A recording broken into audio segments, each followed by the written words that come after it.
27 साल से जो बिल पेंडिंग रहा, आपने सोचा कि मैं इसका एक क्रेडिट ले लूं, पास भी होता तो इसको आप इंप्लीमेंट कब करने वाले थे? 2019। जर्नलिस्ट महोदय, एक तो इनकी नीयत और नियति दोनों में बहुत सारे फर्क हैं। 27 साल से जो बिल पेंडिंग रहा, आपने सोचा कि मैं इसका एक क्रेडिट ले लूं और चुनाव में मैं जीत जाऊंगा, महिलाओं का मुझे वोट मिल जाएगा, बिना सोचे समझे। और इसीलिए केजरीवाल और बाकी लोग कहते हैं भाई चौथी पास हो, थोड़ा और भी पढ़ लो। तो ये जो महिला बिल, जो उनको मालूम होना चाहिए हमारे आदरणीय माननीय सामान्य प्रधानमंत्री को, कि देश की आबादी में महिलाओं की जो हिस्सेदारी है 48.84% है। आप 23% दे रहे हो और 23% में आप ओबीसी और एससी एसटी को नहीं दे रहे हो, तो किसको दे रहे हो? और जो बच गया 25% वो किसको जा रहा है? तो ये इस तरह का आपने शगुफा छोड़ करके मैं ये कर दिया, मैं वो कर दिया, मैं ये ठीक कर दिया, वो ठीक कर दिया। आप खुश करना चाहते हो महिलाओं को। अब महिलाओं को खुश करना है तो आप 48.8% वोट दीजिए। महिलाओं के लिए पहले महिलाओं की बात तो की बोली ना, इससे पहले किस सरकार ने बात की बताइए आप? ये 27 साल पहले की, जब विपक्ष में थे तो क्यों नहीं पास किया? पहली बात, क्या इनको 24 ही नजर आता है हमेशा?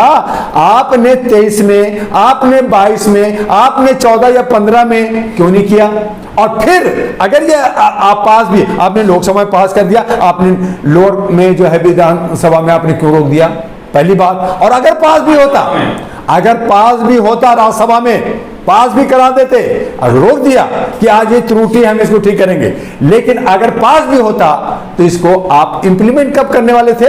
2029 में, यानी 2024 का शगुफा छोड़ करके बेनिफिट लेना चाहते हैं और 29 का भी बेनिफिट लेना चाहते हैं। तो ये इस तरह से इंडिया जो वो भी दिग्भ्रमित है और वो कुछ लोग थोड़ा सा समझ में आया तो शोर मचा रहे हैं, लेकिन विपक्ष कहीं ना कहीं ये भी बिका हुआ है, भ्रष्ट है। और तब मैंने कहा कि ये जो है पाखंडी और लोमियों की टीम जो है ये मिल करके जनता को बेवकूफ बना रही है। हमारे भारत के 48% जो महिलाएं हैं उनको बेवकूफ बना करके, उनको तोड़ कर करके राजनीति करना चाहते हैं। जैसे मुसलमानों को पासमानदा में तोड़ करके, ऊपर नीचे करके तोड़ कर करके, आप जात पात में बांट कर करके, आप जो है नफरत की राजनीति फैला कर करके, आप मुख्य मुद्दा से भटका करके आप राजनीति करना चाहते हैं। अगर आपको यही लगता है कि हमारे सारी महिलाओं को आरक्षण मिलना चाहिए, उसका अधिकार मिलना चाहिए, तो मैंने कहा कि जो मूल निवासी हैं, जो कह रहे हैं कि मैं 85% जो है बहुसंख्यक हूं, 85% उनको हिस्सा दे दो और 15% में जो गरीब है उनको दे दो, या जनगणना कराओ। जनगणना क्यों नहीं करा रहे? और जनगणना के आधार पे किसकी जितनी, जिसकी जितनी जो है संख्या है उसकी उतनी हिस्सेदारी दे दो। आप जात पात की बात करते हो, मूल निवास की बात करते हो। जब देश का संविधान बना, देश आजाद हुआ, तब से जो देश यहाँ के वो यहाँ के, अब ये मूल निवासी कहाँ से निकला? भैया संविधान बना, संविधान के अंदर ये प्रोविजन बनाया गया कि ओबीसी, एससी, एसटी जो दबे कुचले दलित शोषित लोग हैं उनके हक अधिकार मिले। और यही वजह है कि आज अम्बेडकरवादी हो रहा है, यही वजह है कि आज भीम जय भीम हो रहा है। तो आपने इन सारी चीजों को, कुरीतियों को समानता के साथ अगर आप स्वास्थ्य और शिक्षा आप लोगों को बढ़ावा करते तो ये जरूरत ही नहीं पड़ता आरक्षण का। लेकिन आपने जो है असमानता बना के रखा, आपने लोगों को बेरोजगार बना के रखा, आपने लोगों को शिक्षा से दूर रखा। और अगर कोई पढ़ लिया तो आपने कहा जाओ पकोड़ा बेचो। आपने पहले कहा 2 करोड़ का नौकरी देंगे और उसके बाद में आपने दिया क्या? अब महिलाओं को रिझा रहे हो, फिर कह रहे हो सिलेंडर दे दिया, फिर कह रहे हिंदू राज बनाऊंगा। अब जब देखा कि ये पर्दा खुल चुका है, लोगों को समझ गया है, तो आप सनातन का एक शगुफा उठा गए। अरे भैया कब कहोगे कि मैं अपने भारत के तमाम बेरोजगारों को रोजगार दूंगा, मैं उसको शिक्षा दूंगा, मैं स्वास्थ्य ठीक करूंगा, असमानता दूर करूंगा, सामाजिक न्याय दूंगा? कब करोगे? वीआईपी कल्चर कब खत्म करोगे?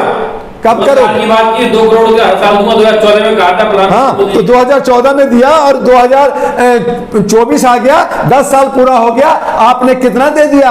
आप खुद नौकरी कर रहे हो, आप खुद नौकरी कर रहे हो, आपने 129 प्रधानमंत्री है, 129 कंपनियों को आप खूब फायदा पहुंचा रहे हो, बाकी 140 करोड़ कहां गया? आप जवाब दीजिए ना जर्नलिस्ट महोदय। मैं आप लोगों के चैनल से मैं कहना चाहता हूं, जनता को बताना चाहता हूं कि आपको बार बार बेवकूफ बनाया जा रहा है। आपके ऊपर, भारत के ऊपर 176 लाख करोड़ लोन हो गया है, बोझ आ गया है। किसका? जनता का। आपने G20 करते हो, 4000 करोड़ आप जो है मेहमानों की स्वागत में करते हो, और आपका कनाडा का प्रधानमंत्री नाराज होता है, आपको एम्बेसडर वापस करना होता है, वो एम्बेसडर वापस कर दिया। आपकी बेइज्जती नजर नहीं आ रही है? मिला क्या जनता को? आपने लॉकडाउन लगा दिया, आपने जो है घुमाना।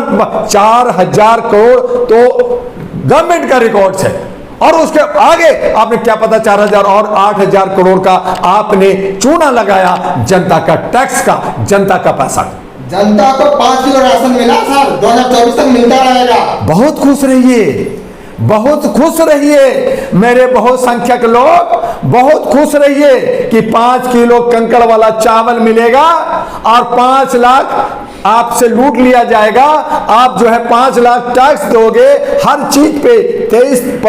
23 टाइप का टैक्स लगता है, आप टैक्स देते रहिए और 5 किलो चावल लेके और एक खाली सिलेंडर लेकर के उसका डुगडुगी बजाते रहिए, आप घंटा बजाते रहिए, आपको नहीं मिलेगा। और यही वजह है कि जो मनुवादी है, ये मनुवादी राज कर रहा है, और जो बहुसंख्यक है, जो हमारे मूल निवासी है, ये टुकड़े टुकड़े गैंग कहला रहे हैं और ये एका नहीं बना रहे हैं। और नतीजा है कि 140 करोड़ की आबादी में 272 उनके जनप्रतिनिधि ऐसे नहीं हैं जो देश को संभाल सके। और तब आप पे विदेश हंसता है, तब आप पे ये स्वर्ण लोग जो 3% लोग हैं वो शासन कर रहे हैं। और मैं कहता हूं कि अगर आप में यही बुद्धि रही, आप गधे की तरह हैंको होके करते रहे, आप घंटा बजाते रहे, आप जो है चिमटी लेके घूमते रहे, आप थाल लेके घूमते रहे, आप जो है स्वर्णों के पीछे गए, आप मंदिर मस्जिद करते रहे, आप जो है झाड़ पोछा में लगे रहे, आप जो है बाबाओं के चक्कर लगाते रहेंगे, तो आपका विकास कभी नहीं होगा।